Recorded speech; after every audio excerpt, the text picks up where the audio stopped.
исломҷони 8 сола бо иллати синдроми Дауна таваллуд шудааст. аз ин иллати модарзодии Исломҷон наздиконаш дар 3 моҳагии ӯ огоҳ шуданд. талоши табобат кардани Исломҷонро волидайн аз ҳамон рӯз оғоз карданд, ки то кунун идома дорад.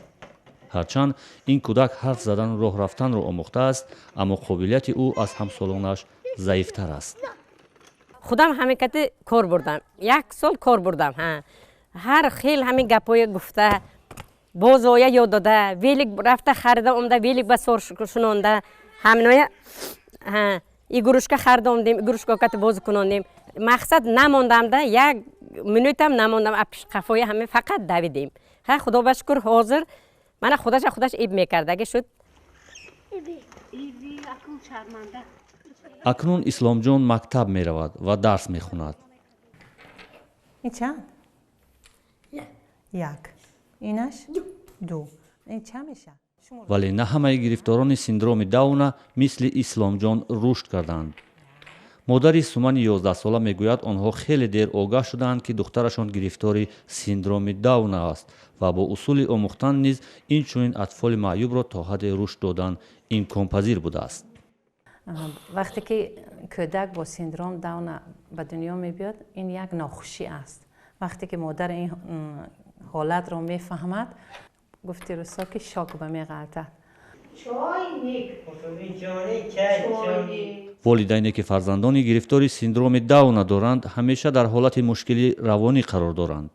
ҳарчанд ин теъдод кӯдакон хеле ҳалиму меҳрубонанд, аммо нигоҳи атрофиён волидайнро ором намегузорад. одамое ки медонанд ва касава қатиши нағз вай мекунанд, суҳбат мекунанд, бозӣ мекунанд. одамое ки намедонанд як камтар ва баъд ҳама кати меҳрубон вай мекунанд ва меҳрубонӣ салом алейку, амаку гапҳои дағал надорад. барои таълими кӯдакони гирифтори синдроми Дауна муносибати инфиродии устодон зарур аст. аммо қабл аз ҳама устодон бояд таҳаммулпазир бошанд, зеро ин теъдод атфол аз толибилмони маъмулӣ фарқ доранд.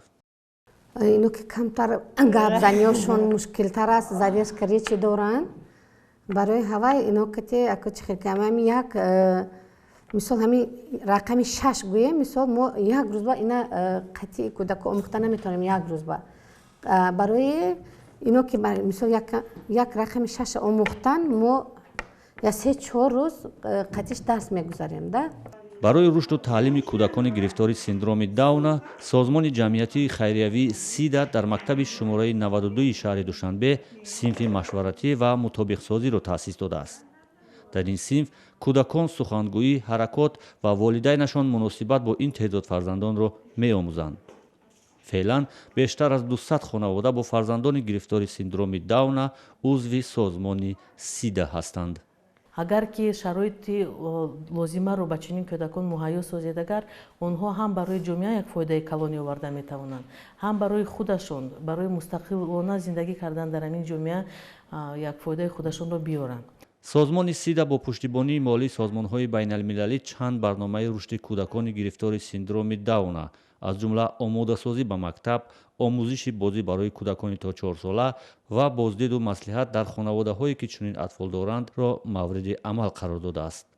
طبق امور وزارت تندرستی هر سال تقریبا 230,000-240,000 کودکان تولد می‌یابند و اگر ما از تحقیقات‌های بین‌المللی نگاه کنیم که مثال 700 کودک میگن که هر یک 700 کودک دارای سندروم داون تولد می‌یابد و با اون شماره‌ای که هر سال مثال در کودکای ما در تاجیکستان تولد می‌یابند ما همون تقسیم کرده بینیم اگر تقریبا 330-350 تا کودک هر سال دارای سندروم داون تولد می‌یابد.